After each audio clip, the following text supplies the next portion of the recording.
Think about your kitchen. You probably have an air fryer, a microwave, maybe a fancy stand mixer. We think we live at the peak of kitchen convenience. We think our ancestors fumbled in the dark with sticks and stones. But what if they were smarter than we give them credit for? What if the medieval kitchen was a place of quiet, specific genius?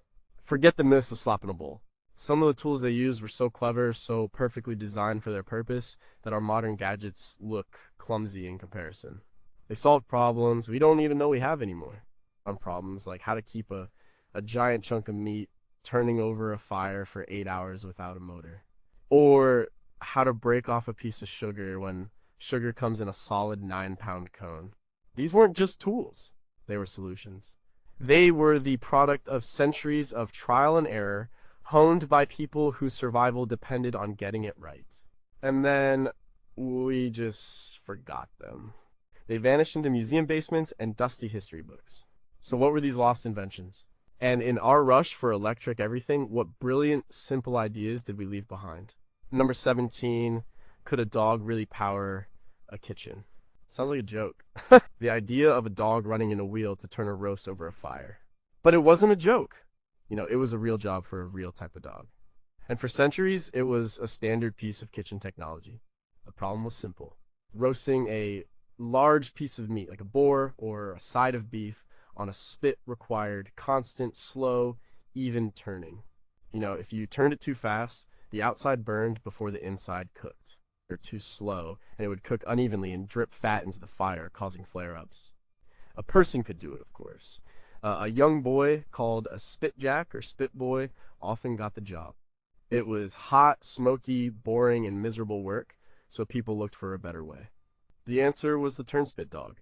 This wasn't just any dog. It was a purpose-bred canine, known in Latin as the vernepator cur, which literally means the dog that turns the wheel. They were described as long-bodied with short, crooked legs. They were built low to the ground, a bit like a corgi or a dachshund. This build was perfect for the job. The dog was placed in a wooden wheel, or cage, mounted high up on the wall near the fireplace. The wheel was connected to the spit by a chain and a series of pulleys. As the dog walked or ran inside the wheel turned. This turned the pulley, which turned the chain, which turned the spit. It was a completely dog-powered rotisserie. We have records of these dogs going back to the 16th century. Dr. John Caius, a physician to Queen Elizabeth I, described them in his 1576 book of English dogs.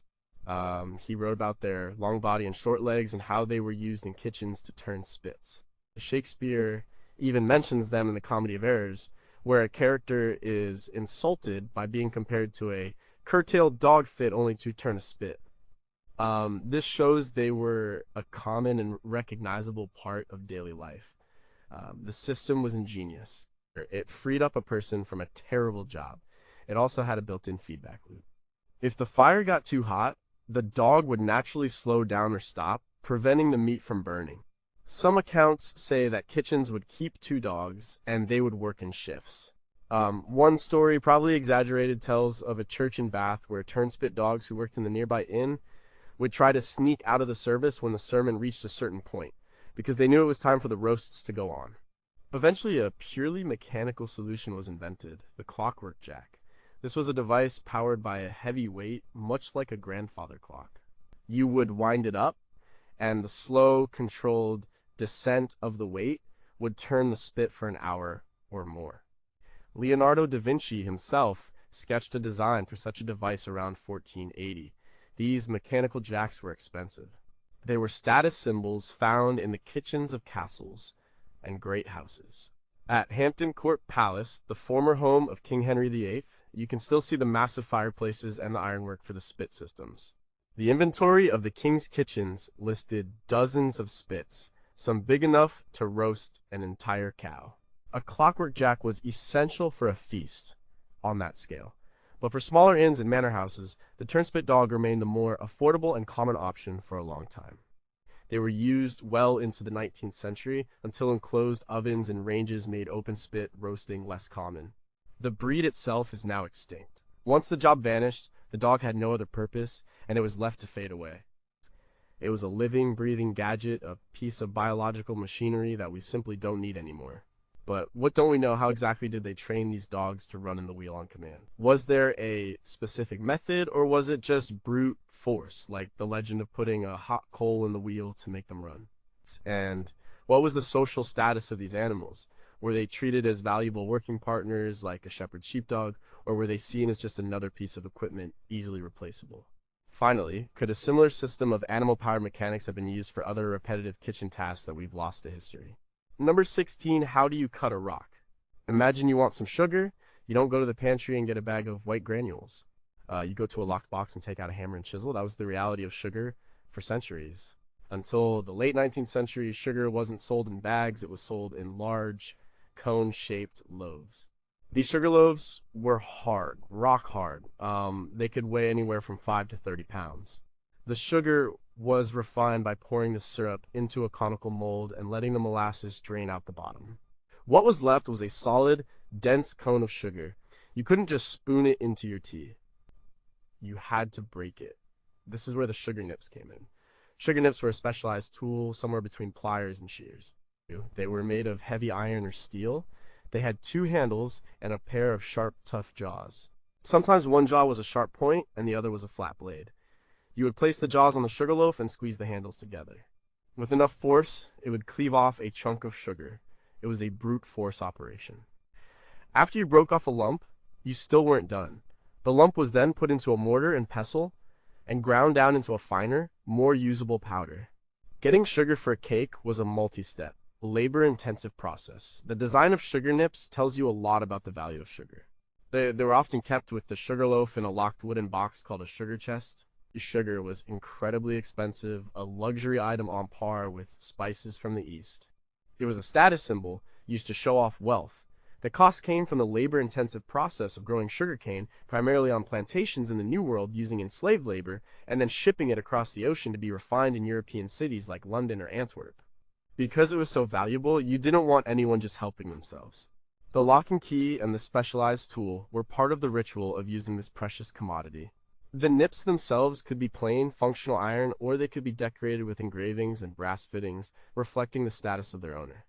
We see sugar nips in household inventories and in paintings from the 17th and 18th centuries. At Dutch, still life paintings, for example, often showed the luxurious goods available at the time, and sometimes a sugar loaf and nips are part of the display. They were a common enough object in wealthy households that they were simply part of the kitchen landscape. Archaeologists have found them in the wreckage of ships, like the Mary Rose, Henry VIII's flagship that sank in 1545. This shows they were standard issue even for a naval vessel's supplies. The need for them only disappeared when technology changed. In the 1870s, innovators like Henry Tate and Abram Lyle in Britain developed methods for producing sugar cubes and granulated sugar on an industrial scale.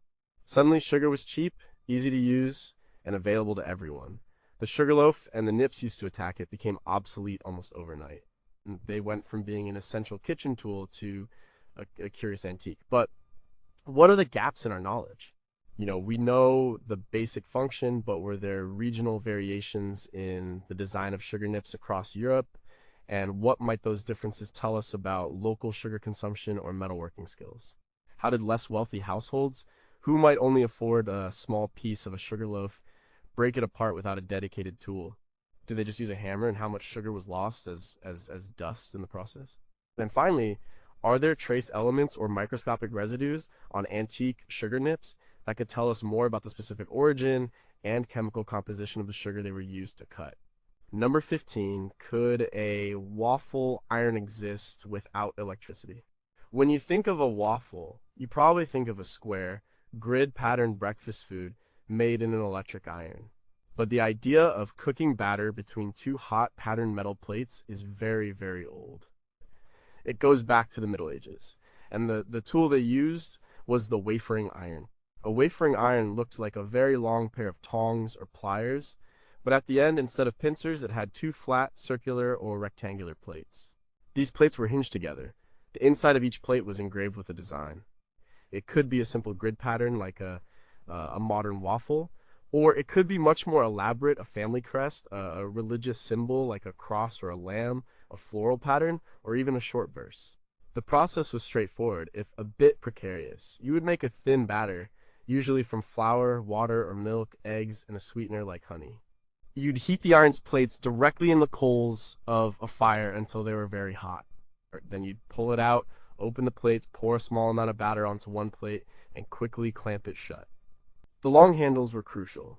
They allowed the cook to stand back from the intense heat of the open hearth. You would hold the iron over the fire, flipping it once to cook both sides. In less than a minute, you would have a thin, crisp patterned biscuit, a bit like a modern ice cream cone or a pestle.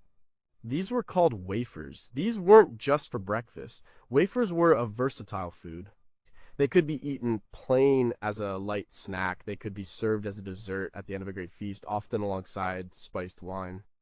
They were a status symbol. A household with its own wafering iron engraved with the family coat of arms could produce custom treats for guests. This was a way of showing off wealth and sophistication. The 14th century cookbook Le Viandier by Guillaume Tirel, the master cook for French kings, includes recipes for wafers. This tells us they were part of the highest levels of cuisine, but they were also food for the common person, sold by street vendors called waferers. They were a popular treat at fairs and on feast days. The church also had a version of the wafering iron. The flattened leavened bread used for the Eucharist, the host, was made in a similar device. These irons were often engraved with a crucifix or other sacred images, so this simple technology was used for everything from street food to the most solemn religious rituals. The designs on the irons are a window into the medieval mind. They show us what was important: family lineage, religious faith, and natural beauty. Museums across Europe have collections of these irons, and the variety of the patterns is stunning. Some are so intricate, it's hard to believe they were carved into iron by hand. The tool itself was a piece of folk art. The Dutch and Belgian waffle tradition is a direct descendant of this medieval practice. The stroopwafel, a Dutch treat made of two thin wafers with caramel syrup in between, is a modern link to this ancient food. So what remains a mystery? We know the general recipes, but how much did they vary from town to town, or from a castle kitchen to a street vendor's stall? Were there secret family recipes for wafer batter that were passed down through generations? And what about the makers of the irons? Were there specialized blacksmiths who were famous for their intricate engravings? And did they sign their work in some way we haven't yet deciphered? Finally, beyond the obvious grid and family crests, what did some of the more abstract geometric patterns on these irons symbolize? Were they just decoration, or did they hold a deeper meaning we no longer understand? Number 14, was this the original food processor? In our modern kitchens, if we want to grind spices, we use an electric grinder. If we want to make a paste, we use a food processor or a blender. These machines use electricity and sharp blades to do the work in seconds. The medieval kitchen had a single tool that did all of these jobs and more. It was the mortar and pestle, and it was probably the most essential and versatile piece of equipment in the entire kitchen, second only to the knife and the cooking pot. It wasn't just a gadget, it was the engine of the medieval flavor industry. A mortar is a bowl, usually made of a hard material like stone, marble, brass, or tough wood like lignum vitae.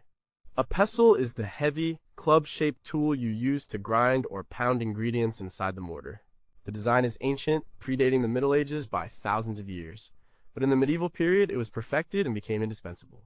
Why? Because medieval cuisine was all about texture and powerful flavors. Many dishes, especially in wealthy households, were based on smooth, thick sauces.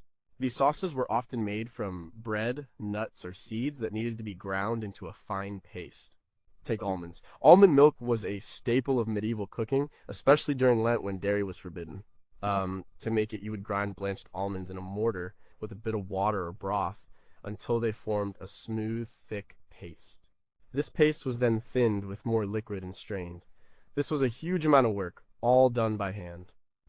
A recipe from the 14th century English cookbook, The Form of Cury, for a dish called blanc mange, called for chicken to be cooked, shredded, and then pounded into a paste in a mortar with almond milk, rice flour, and sugar. The final dish was a thick, white, savory pudding. This texture, achieved through sheer physical effort, was highly prized. Spices were another major reason for the mortar's importance. Spices like pepper, cloves, cinnamon, and nutmeg arrived in Europe whole. They had to be ground just before use to release their flavor. A mortar and pestle was the tool for the job. It didn't just cut the spices like a blade grinder does. The pounding and grinding action crushed the cell walls of the spice, releasing a fuller, more intense aroma and flavor. It was also used for making medicinal compounds, grinding herbs for remedies. The kitchen and the apothecary were often closely linked. The same tool would be used to grind mustard seeds for a sauce, garlic for a stew, or herbs for a poultice. Mortars could be small for grinding a pinch of saffron or enormous, made of stone and requiring two people to use. Inventories of large medieval kitchens, like that of the Bishop of Hereford in 1289, list multiple mortars of different sizes and materials, showing their central role. The material of the mortar mattered. A stone or marble mortar was good for hard spices. A bronze one was durable but could sometimes discolor sauces. A wooden one was cheaper but could absorb flavors and odors. The sound of the pestle hitting the mortar would have been a constant background noise in any medieval kitchen, a rhythm of food preparation. The decline of the mortar and pestle began with the Industrial Revolution and the pre-processing of food. Spices started being sold pre-ground. Sugar became available in granulated form. And eventually, electric appliances took over the job of pulverizing and pureeing. But we lost something in that transition. We lost a level of control over texture and a depth of flavor that only this ancient tool can provide. But some questions are hard to answer. We know different materials were used, but was there a specific science or lore behind which mortar was used for which ingredient? For example, was it known that a certain type of stone was best for oily nuts, while another was better for dry spices? Like, how do they clean them effectively, especially the porous wooden or stone ones, to prevent cross-contamination of strong flavors like garlic? And finally, given the sheer physical effort involved, were there common injuries or chronic ailments like wrist or elbow problems associated with being the person who spent all day working the mortar and pestle in a large kitchen? Number 13, how did they keep dinner warm without a microwave? Imagine a great medieval feast. Dozens of dishes are being prepared in a huge, chaotic kitchen. The dining hall might be hundreds of feet away. There's no way to cook everything at once and have it all arrive at the table hot. Some dishes have to be made ahead of time. So how do you keep them warm? And how do you serve a sauce and keep it from getting cold and congealing on the long journey from the kitchen to the high table? You can't just pop it in the microwave. The medieval solution was the chafing dish. A chafing dish was essentially a portable food warmer. The concept is simple and brilliant. It consisted of two main parts. The first was an outer container, a brazier, which held a heat source. This could be hot coals from the main fire, charcoal, or later, a spirit lamp. The second part was a dish that fit on top of or inside this brazier. This was the dish that held the food. The heat from the coals would gently warm the dish above it, keeping the food at serving temperature without continuing to cook it. It was the original keep warm setting. These dishes came in all shapes and sizes. They were made from various materials reflecting the wealth of the owner. Common ones were made of pottery or brass. Very more luxurious examples were made of silver, sometimes elaborately decorated. The basic design was a bowl on legs with a space underneath for the coals. Some had a grill to hold the charcoal and allow ash to fall through. Others were more like a double boiler, with a container for hot water providing a very gentle, even heat, perfect for delicate sauces. This design is remarkably similar to the modern chafing dishes you see at buffet restaurants today. The technology has barely changed in over 500 years. We've just swapped charcoal for a gel fuel canister. We know they were in use from at least the 15th century. A book on household management from 1490, A Dire Cereal of Coqueret, mentions their use. They were particularly important for the elaborate service style of the time, known as service and confusion, where multiple dishes for a course were all brought to the table at once. A chafing dish allowed a centerpiece roast or a delicate pottage to remain appetizing throughout the long meal. They were also used for tableside cooking. A recipe for a simple cheese fondue or a warm spiced wine could be prepared right at the table, adding a bit of theater to the dining experience. François Villon, a French poet of the 15th century, wrote about huddling over the warmth of a chafing dish in a cold Parisian tavern. This shows they weren't just for the nobility, they were also a practical source of heat and warmth in everyday life. The chafing dish represents a key shift in dining. It shows a growing concern not just with the taste of food, but with the quality of the dining experience itself. The desire to have food served at the correct temperature is a mark of a sophisticated food culture. It's a small piece of technology that bridges the gap between the raw heat of the kitchen hearth and the refined atmosphere of the dining hall. It was a simple, elegant solution to a fundamental problem of logistics and thermodynamics. It allowed for a style of service and a complexity of menu that would have been impossible otherwise. Yet, there are things we still wonder about. What was the preferred fuel for a high-end chafing dish used in a noble's dining hall? Did they use a specific type of charcoal that produced less smoke or odor than the common kitchen fuel? How did servants manage the risk of carrying what was essentially an open container of fire through a crowded, tapestried hall without causing an accident? And were there specialized recipes beyond simple warming that were designed specifically to be cooked from start to finish in a chafing dish at the table, and have those recipes been lost? Number 12. Did a medieval chef grill a burger? Well, not a burger as we know it, but grilling meat and fish over an open fire is one of the oldest cooking methods in the world. And the medieval kitchen had the perfect tool for it, the gridiron. A gridiron is exactly what it sounds like. It's a grid of iron bars held together in a frame with legs to stand it over a bed of hot coals. It's the direct ancestor of the barbecue grill in your backyard. The design was simple, but it was incredibly effective. The key to a gridiron was that it allowed you to cook with intense, direct heat from below.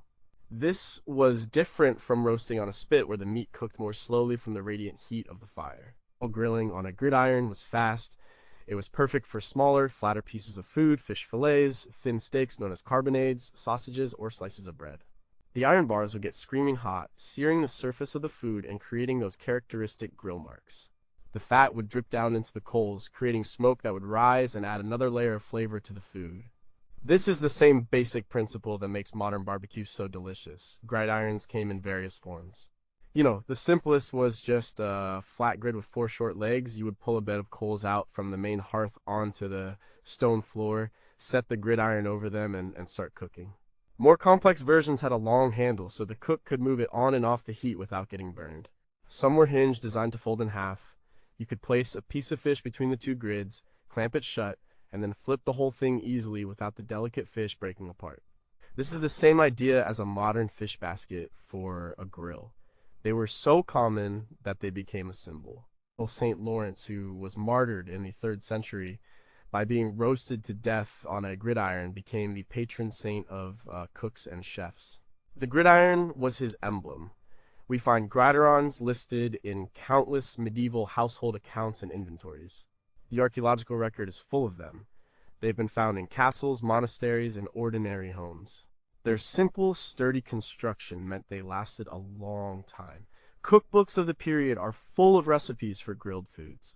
The Liber de Coquina, an Italian cookbook from the early 14th century, has recipes for grilling everything from eel to chicken. It was a fast and efficient way to cook, especially for smaller households that didn't have the massive joints of meat that required a spit. It was also a way to add variety to the menu. The smoky, charred flavor from the gridiron was a distinct and desirable taste. The gridiron was such a fundamental tool that it barely changed for centuries. It worked so well that there was no need to improve it. It only fell out of common kitchen use when the open hearth itself was replaced by the enclosed cast iron range in the 19th century. With no open bed of coals to set it on, the gridiron no longer had a place in the everyday kitchen. It moved outdoors, evolving into the modern barbecue. But for 1,000 years, it was a workhorse of the kitchen, a simple, brilliant device for applying fast, direct heat to food. But there are details we don't fully understand. How did cooks of the time precisely control the temperature? Was it purely by instinct, judging the heat of the coals by sight and feel? Or did they have techniques, like sprinkling water or salt, to manage flare-ups? We see different patterns of bars on surviving gridirons. Some are straight, some are wavy. Did these different patterns serve a specific cooking purpose, or were they just stylistic choices by the blacksmith who made them? Finally, in an era before non-stick coatings, how did they keep food, especially delicate fish skin, from sticking permanently to the iron bars? Was there a specific seasoning process for a new gridiron, similar to how we season a cast iron skillet today? Number 11. What did they do with all that fat? When you roast a large piece of meat over an open fire, a lot of fat renders out and drips down. You can't just let this fall into the fire. It would create a huge, smoky, dangerous flare-up. It would also be an incredible waste. Fat, or dripping, was a valuable resource in the medieval world. It was a source of calories, a cooking medium, and even a component for making candles or soap. So you needed a way to catch it. That was the job of the dripping pan. It was a simple but essential piece of equipment. A dripping pan was a long, shallow pan, usually made of iron or earthenware, with a trough or well at one end to collect the liquid. It was placed on the hearth floor, directly beneath the meat turning on the spit. As the roast cooked and the fat dripped, the pan would catch it. The slight slope of the pan would channel the liquid fat into the collection well. From there, the cook could ladle it out. This collected dripping was liquid gold. It could be used immediately for basting the roast, spooning it back over the meat to keep it moist and help it brown. This is a technique we still use today when roasting a turkey, but its use went far beyond basting. The collected fat was a primary cooking fat for many other dishes. It was used for frying, for enriching stews, or for roasting vegetables. In a world without cheap, readily available vegetable oil, animal fat was king. The quality and flavor of the dripping varied depending on the animal. Beef dripping was highly prized for its rich flavor. Goose fat was, and still is, considered one of the best fats for roasting potatoes. The dripping pan allowed the kitchen to capture and separate these valuable resources. Sometimes a smaller secondary dish would be placed in the dripping pan itself. This allowed other foods like bread or root vegetables to cook in the hot fat as it dripped from the meat, absorbing all the flavor. This is the origin of modern Yorkshire puddings, which were originally cooked in a pan of hot beef dripping. Dripping pans are mentioned in many historical sources. The household accounts of Dame Alice de Brienne from 1418 to 1419, which give an incredible insight into the running of a medieval English manor, list kitchen equipment that includes on long dripping pan of iron. They were a standard, non-negotiable part of any kitchen with a roasting hearth. Archaeologically, they are less common finds than other iron objects. Their shallow shape and constant exposure to heat and corrosive fat meant they often rusted away or broke. But we know what they looked like from manuscript illustrations, which often show detailed kitchen scenes, complete with a spit, a dripping pan, and a cook busily basting the meat. The dripping pan solved multiple problems at once. It prevented fires, it saved a valuable commodity. It enabled other forms of cooking, and it helped make the main roast more delicious. It's a perfect example of the medieval mindset of efficiency and lack of waste. Nothing was thrown away if it could be used. The decline of the dripping pan is tied directly to the decline of the open hearth. Once cooking moved inside an enclosed oven, the whole system of spits and drips became obsolete. Roasting in a modern oven, the fat just collects in the bottom of the roasting pan, a direct, if less elegant, descendant of the medieval dripping pan. But what don't we know for sure? How did they manage to separate the pure fat from the meat juices and other residues that also collected in the pan? Was there a specific settling or skimming technique that was common knowledge? Did the design of the collection well or spout in the pan vary in a way that suggests different methods for different types of fat? And finally, was there a trade in dripping? Could a large castle kitchen that roasted huge amounts of meat sell its excess dripping to smaller households, or to tradesmen like soap makers and chandlers? Number 10. How did they brown the top of a casserole? Imagine you've made a dish, something like a modern shepherd's pie or a creme brulee. You've cooked it, but you want that perfect browned, crispy top.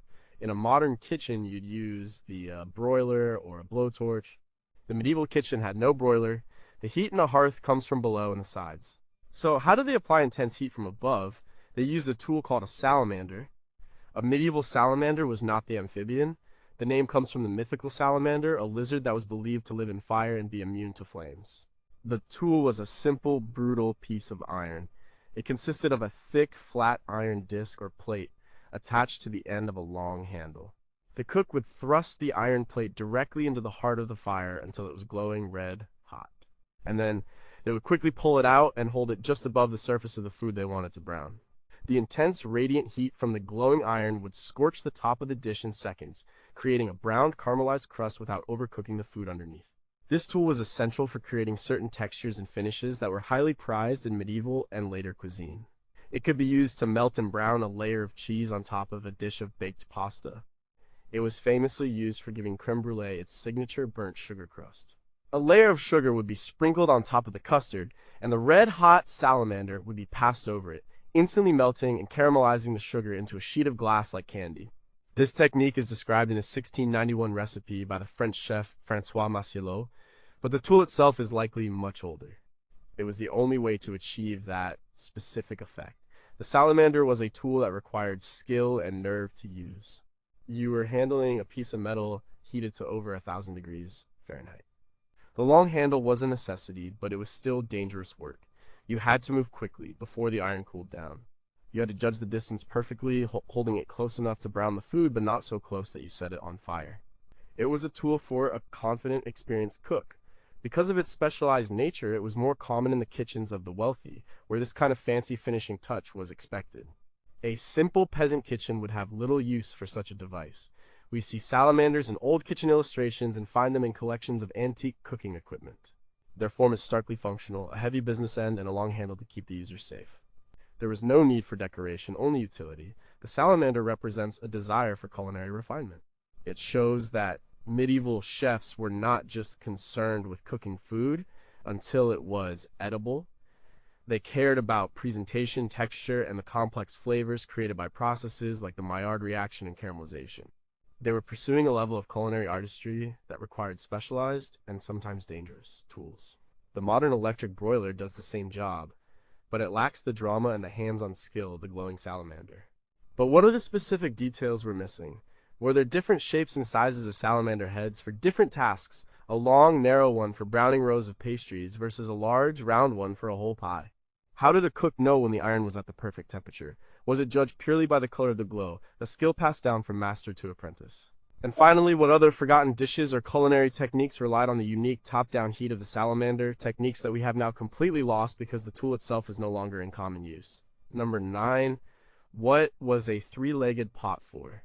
Walk into any kitchen today, and you'll see pots and pans with flat bottoms. They are designed to sit on a flat surface like a gas burner or an electric stovetop. But in a medieval kitchen, the cooking surface wasn't flat. The stove was the floor of the hearth itself, an uneven surface of stone or brick covered in hot embers and ash. A flat-bottomed pot would be unstable. It would wobble. It wouldn't get even heat.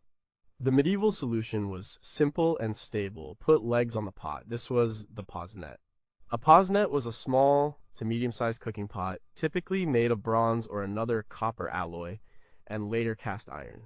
Its defining features were its 3 legs and a single, long handle. The 3-legged design is a model of stability.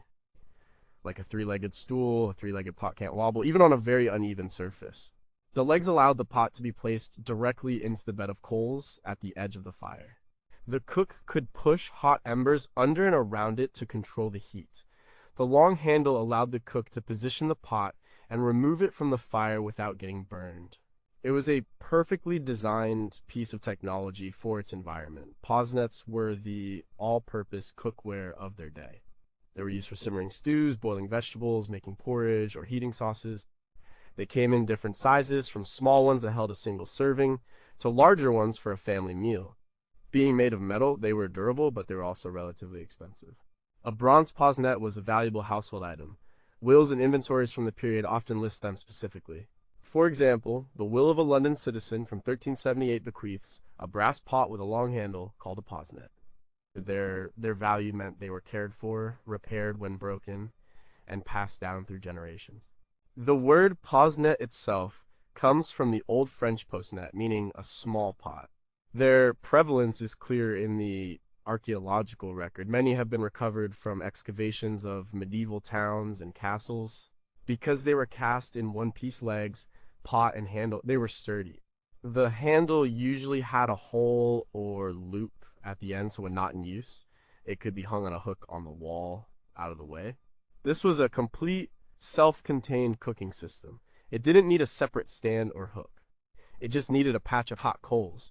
This made it versatile. It could be used in a grand castle kitchen or by a traveler cooking over a small campfire. The posnet disappeared for the same reason the gridiron did the invention of the flat-topped cooking range. When stoves were introduced in the 18th and 19th centuries, they provided a flat, hot surface. Legs on a pot were no longer an advantage, they were a hindrance. The flat-bottomed saucepan took over, and the 3-legged posnet became a relic. But for centuries, it was the answer to the question of how to cook directly in the embers of a fire. It was a simple, stable, and enduring design. But there are still things to ask. The handles are always long, but they come in different cross sections. Some are round, some are faceted. Did these different handle designs correspond to different manufacturers, regions, or was it just a blacksmith's artistic choice? We know they were used for simmering, but could the three-legged design also be used for a form of primitive pressure cooking by packing wet clay around the lid? And finally, the legs are always three for stability. But are there regional variations where four-legged pots were tried and abandoned? And what does that tell us about the hearths they were being used on? Number 8, why did a frying pan need legs? Just like the posnet, the skillet of the Middle Ages was adapted for its environment. A modern skillet or frying pan has a flat bottom and a handle. You place it on a burner. But if your burner is a pile of burning logs and hot coals, a standard frying pan is useless. You could try to balance it on the logs, but it would be incredibly unstable and dangerous. The medieval skillet solved this problem in the same way the posnet did. It had legs. A medieval skillet was a shallow, flat-bottomed pan, usually made of cast iron, with 3 legs and a long handle. It was essentially a frying pan on a tripod. This design allowed it to be placed directly over or in a bed of hot coals. It was a versatile tool used for frying eggs, searing meat, or cooking flatbreads. The cast iron construction was key. Iron holds heat well and distributes it evenly, making it ideal for frying. The long handle, often with a loop for hanging, allowed the cook to maneuver the hot, heavy pan from a safe distance. This design was so practical that it endured for centuries. Skillets like this were a cornerstone of cooking from the Roman period right through to the 19th century. They were particularly common in colonial America, where hearth cooking remained the standard long after it had started to be replaced in European cities. They were a vital piece of equipment for any household. They were used for the daily preparation of meals. The image of a pioneer woman frying bacon in a 3-legged spider skillet over the hearth is a classic piece of Americana, but the tool itself has deep medieval roots. We find references to them in texts and see them in illustrations. The famous Bayeux tapestry, which depicts the Norman conquest of England in 1066, has a scene showing a field kitchen. In it, cooks are preparing a meal over an open fire, and one of them is using a long-handled, 3-legged pan. This is one of the earliest clear depictions of this type of cookware in use. It shows that this was a fundamental piece of military and domestic equipment. It was portable, durable, and perfectly suited for its purpose. The advantage of the skillet over a deeper pot, like a posnet, was its wide, shallow surface. This was for cooking methods that required fast, high heat, like frying. The separation between the fire and the food was minimal, making for very efficient heat transfer. It was the medieval equivalent of a stovetop burner turned to high. The evolution away from the legged skillet was, once again, driven by the change in the stove. As flat-topped ranges became common, the legs became unnecessary. The design evolved into the flat-bottom cast iron skillet we know today, but the material and the basic function remain unchanged. But questions persist. The length of the legs on surviving skillets varies. Did shorter legs mean it was intended for use in shallow embers, while longer legs were for setting it over a small fire? Was there a specific type of wood or charcoal that was preferred for skillet cooking to avoid giving the food a sooty or unpleasant flavor? And given the direct, intense heat, how did cooks manage to avoid burning food, especially with a material like cast iron, which retains heat so strongly? Were there techniques for seasoning the pan with fat that made it less prone to sticking, much like today? Well, number 7, how did they start a fire without a match? A medieval kitchen fire wasn't something you lit for an hour to cook dinner and then turned off. The hearth was the heart of the kitchen, and it was often kept burning continuously, day and night. But sometimes it did go out, or a new fire needed to be started, and you couldn't just flick a lighter or strike a match. Matches were not invented until the 19th century. So how did they do it? You needed 3 things: a spark, tinder, and air. The tool for providing the air was the bellows. A bellows is a simple mechanical device for delivering a strong, directed blast of air. It consists of 2 handles, a flexible accordion-like leather chamber, and a nozzle. You pull the handles apart, and the chamber fills with air through a one-way valve. You push the handles together, and the air is forced out of the nozzle in a powerful stream. In the context of a fire, this blast of air provides a sudden rush of oxygen. This can turn a tiny, struggling spark in a pile of tinder into a small flame, or turn a bed of dull, glowing embers into a roaring fire. The bellows was an absolutely critical tool. It was used to start the fire in the morning and to revive it throughout the day. If you needed to quickly increase the heat for a particular task, like searing meat or bringing a large pot to a boil, you would use the bellows. It gave the cook a level of temperature control that would have been impossible otherwise. You could direct the nozzle to a specific part of the fire, making one area hotter than another. This allowed for a form of zone cooking, even on a single large hearth. Bellows came in different sizes. Small handheld bellows were common for domestic kitchens. Larger versions, sometimes operated by a lever or even a foot pedal, were used by blacksmiths and smelters who needed to achieve extremely high temperatures. The construction was usually a combination of wood for the handles and sides and leather for the flexible chamber. The nozzle was typically metal. They were functional items, but like many medieval tools, they could also be decorated with carvings or paintings.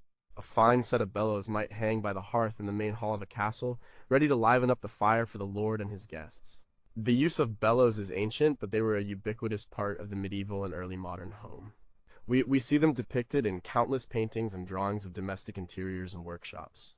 For example, the 15th century Marode altarpiece by Robert Campin shows a detailed domestic scene, and while it's a religious painting, the setting is a contemporary home, complete with a fireplace and a small bellows hanging nearby. This shows they were just a normal part of the furniture. They were so essential that they became part of the language. To bellow still means to shout loudly, like the rush of air from the device. The bellows was the engine of the fire, the tool that gave the cook power over the most fundamental element in the kitchen. But what do we still need to learn? The leather used for the chamber had to be both flexible and airtight. Was there a specific type of animal hide or a particular tanning process that was considered the best for making bellows? How often did they need to be repaired or replaced? And was there a specific guild of bellows makers? And finally, were there alternative, non-mechanical methods for directing air onto a fire that were used by poorer households who couldn't afford a proper bellows? Did they use blowpipes made of reeds or hollowed-out branches, and how effective were they? Number 6, how did you get a single piece of meat out of a giant pot? Picture a massive cauldron hanging over a fire. It's filled with boiling water or a simmering stew. Inside are dozens of pieces of meat, bones, and vegetables, all cooking together. This was the reality of the pottage, the perpetual stew that was a staple of the medieval diet. Now, you need to get one specific piece of meat out of that bubbling, steaming pot. You can't tip the pot over, it's too big and heavy. A spoon won't work well for grabbing a solid chunk. You need a tool to reach in and securely snag what you're after. That tool was the flesh hook. A flesh hook was a long-handled tool with 2 or 3 sharp, curved metal prongs at the end.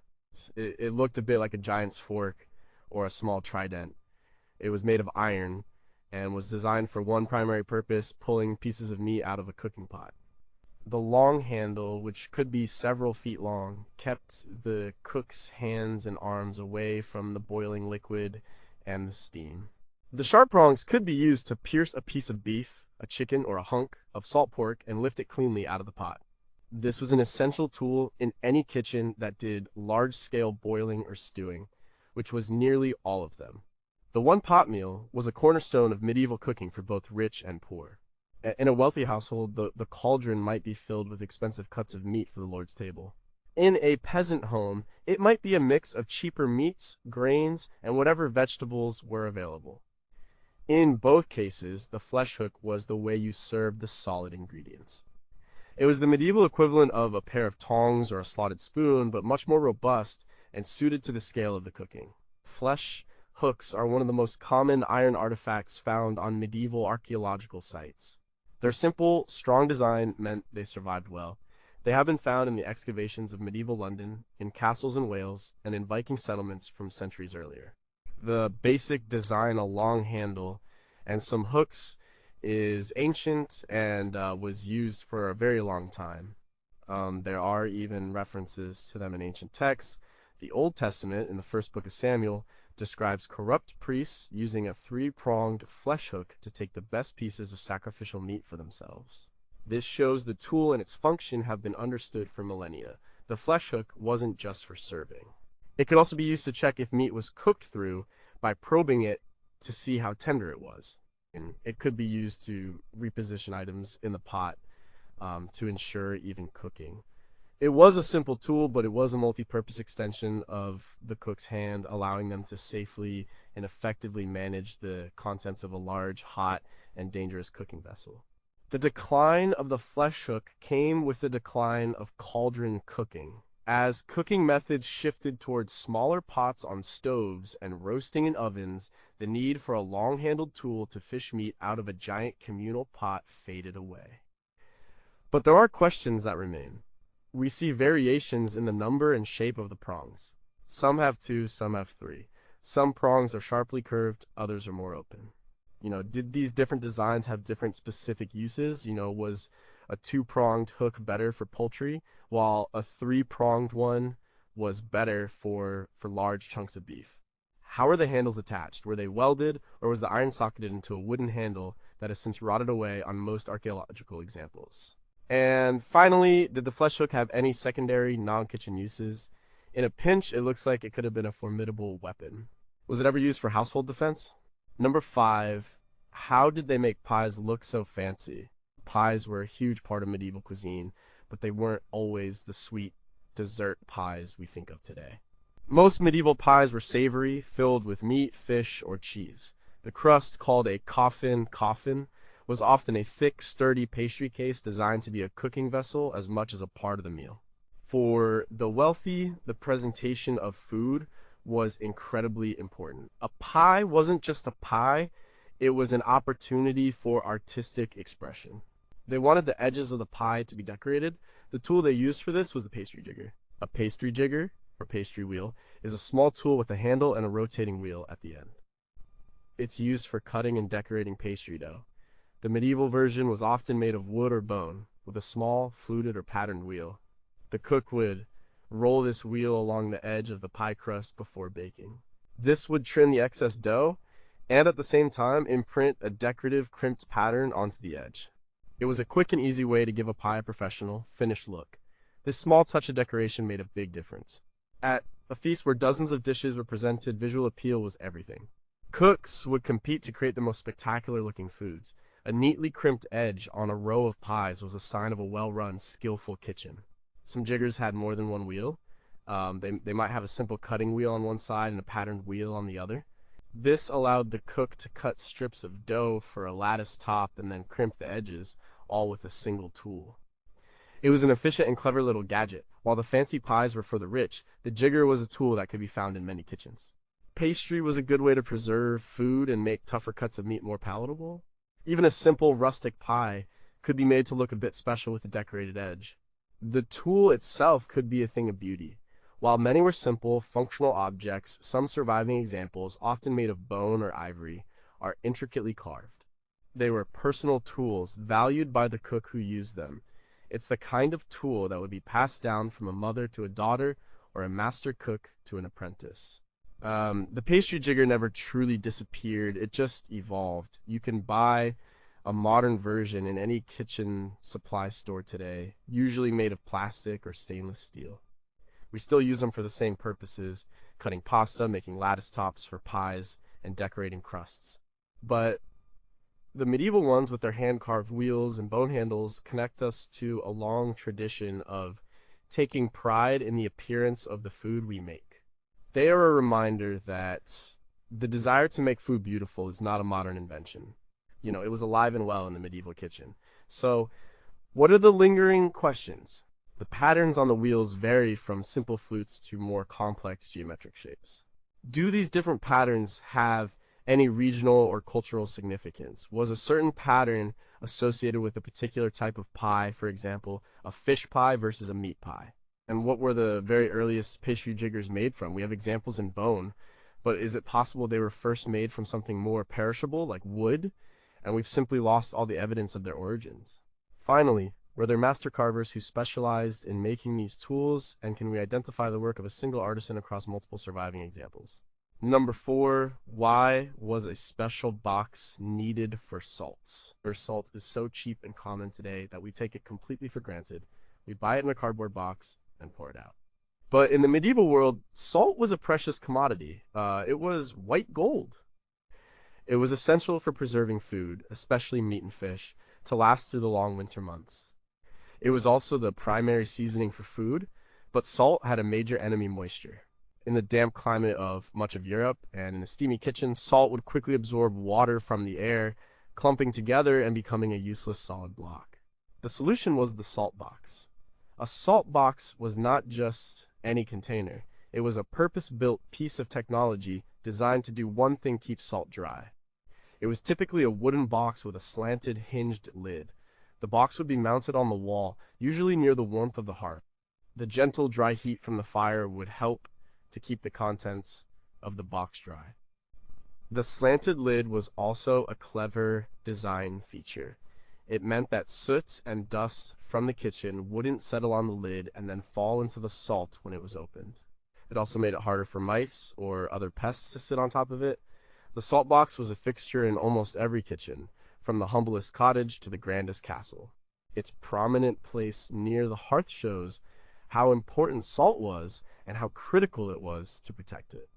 The box itself was usually made of wood, a material that doesn't sweat with condensation like metal or pottery might. It often had a small knob on the lid for easy opening. A cook would simply reach over, flip up the lid, and take a pinch of salt or a spoonful as needed.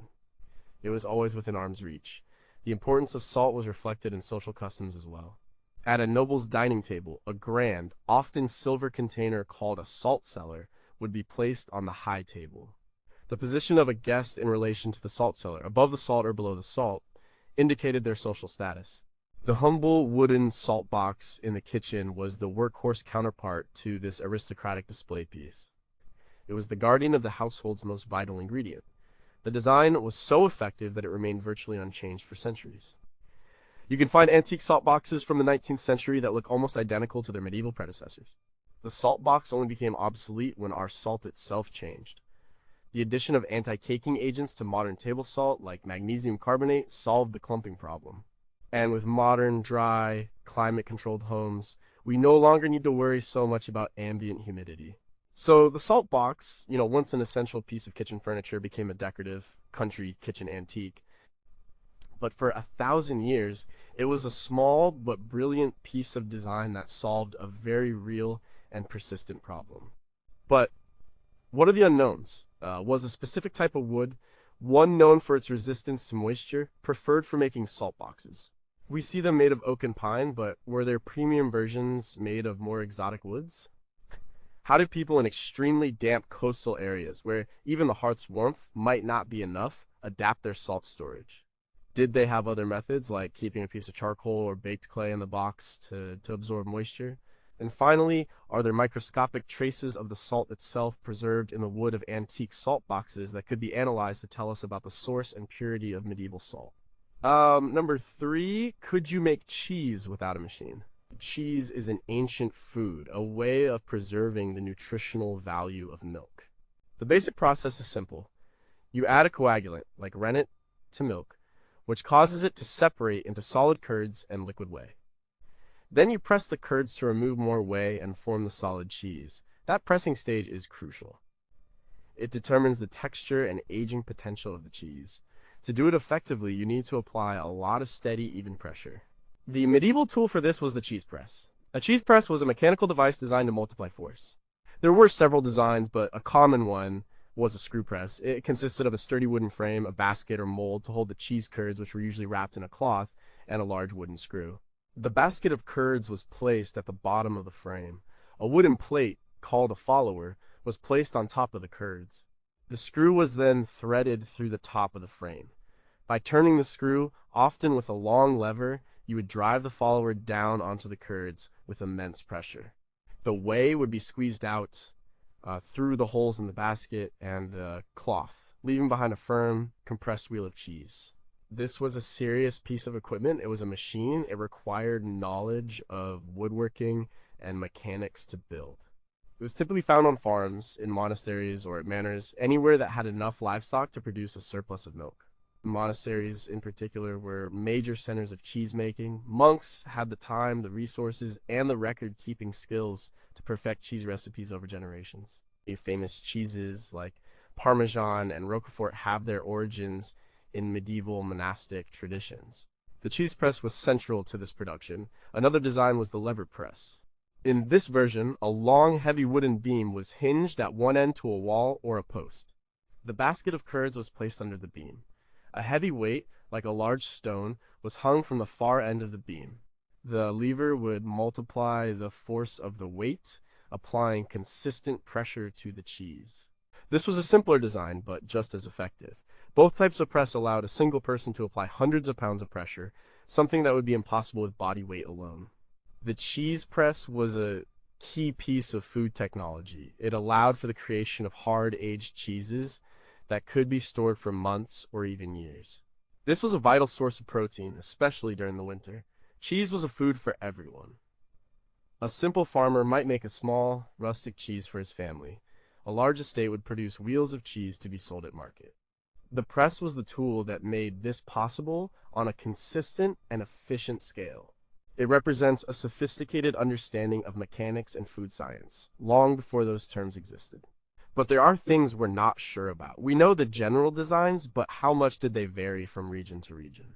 Did a press for a soft French cheese look different from one designed for a hard English cheddar? How did they calculate the right amount of pressure for a specific type of cheese? Was it based on a precise number of turns of the screw or the specific weight of the stone on the lever, a knowledge passed down orally? And finally, what was the lifespan of a wooden cheese press? Under constant pressure and exposure to dampness from the whey, they must have been prone to warping and cracking. How were they maintained and repaired? Number 2. How did they make mustard so strong? Mustard was one of the most important condiments of the Middle Ages. It was a way to add a powerful kick of flavor to food, especially to the bland or preserved meats that were common in the diet. It was also believed to have medicinal properties, but you couldn't just buy a jar of prepared mustard. You bought mustard seeds, and to turn those seeds into the pungent paste people loved, you needed to grind them. For this, they used a specialized tool, the mustard quern. A quern is a type of hand mill usually made of stone for grinding grain. The mustard quern was a miniature version of this, specifically designed for mustard seeds. It consisted of 2 small circular stones. The bottom stone was fixed. The top stone had a hole in the center to feed the seeds in and a small handle to turn it. The grinding surfaces of the stones were often carved with grooves to help shear and crush the seeds.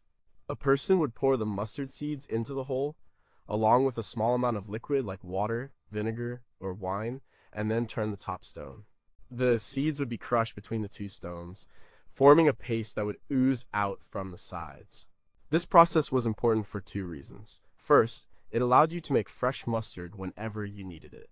The flavor of mustard comes from a chemical reaction that occurs when the crushed seed cells are mixed with liquid. This flavor is most potent right after it's made. Freshly ground mustard is much more powerful than mustard that has been sitting in a jar. The mustard quern gave the medieval cook access to this fresh, intense flavor. Second, it allowed for customization.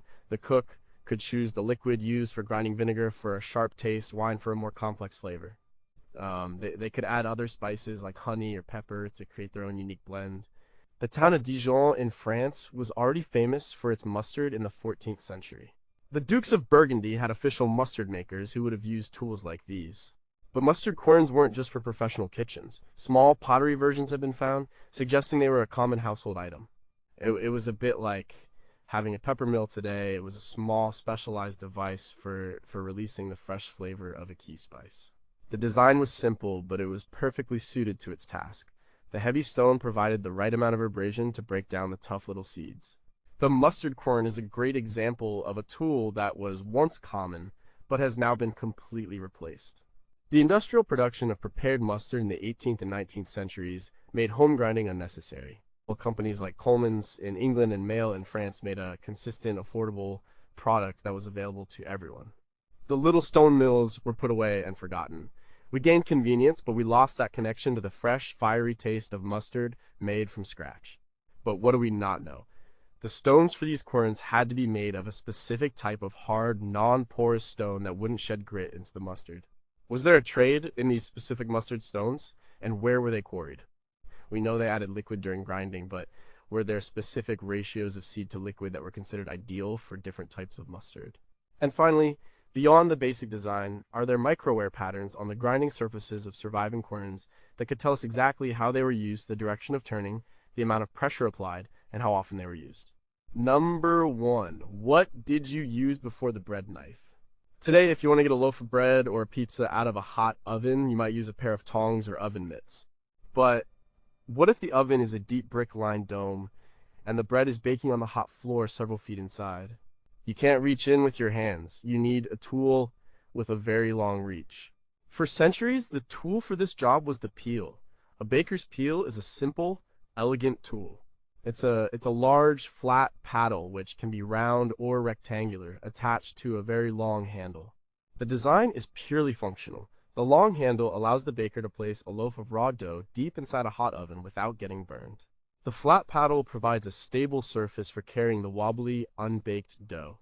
Once the bread is baked, the peel is used again. The baker can slide the thin edge of the paddle under the finished loaf and pull it out of the oven. It's both an oven loader and an oven unloader. The peel is an ancient tool as old as the enclosed oven itself. It was essential for any kind of large-scale baking. In a medieval village, baking was often done in a communal oven. The lord of the manor or the local monastery would own the oven, and villagers would have to pay a fee to use it. They would bring their prepared dough to the communal bakehouse. The baker in charge would use a peel to load dozens of loaves into the massive oven. In a castle or a large household, the kitchen would have its own bakehouse and its own set of peels of various sizes for bread, pies, and pastries. The materials were simple. The handle was wood. For obvious reasons, it needed to be long, strong, and not conduct heat. The paddle itself could be wood or sometimes metal. The name peel comes from the French word pelle, which means shovel, and it's easy to see why. It looks like a flat-bladed shovel. Using a peel effectively requires a surprising amount of skill. You need a good sense of balance and a steady hand to slide a heavy loaf of dough off the paddle and onto the oven floor in exactly the right spot. A light dusting of flour or cornmeal on the peel helps the dough slide off easily, a technique still used by pizza makers today. The peel is one of the few gadgets on this list that has not been forgotten. It is still in use. Anyone who has worked in a traditional pizzeria or an artisan bakery knows the peel. The design has remained almost completely unchanged for over 1,000 years because it is a perfect solution to a specific problem. It is a testament to the idea that sometimes the simplest design is the best design. It doesn't need a motor or a computer chip. It just needs to be a paddle on a long stick. It worked in a Roman bakehouse, it worked in a medieval castle, and it works in a Brooklyn pizzeria today. It's a tool that has achieved a kind of design immortality, but even with this familiar tool, there are questions. The paddles come in different shapes, some round, some square. Was this purely for different shaped loaves? Or did the shape affect the aerodynamics and balance of the tool itself, making one shape better for a quick flicking motion? How did bakers in different regions adapt the design? Did a French baker making long baguettes use a differently shaped peel from an English baker making round cottage loaves? And finally, what was the user interface of the communal oven? How did a baker keep track of whose loaf was whose in an oven filled with 50 identical-looking lumps of dough? Did they use the peel to make small identifying marks on the dough before it was loaded?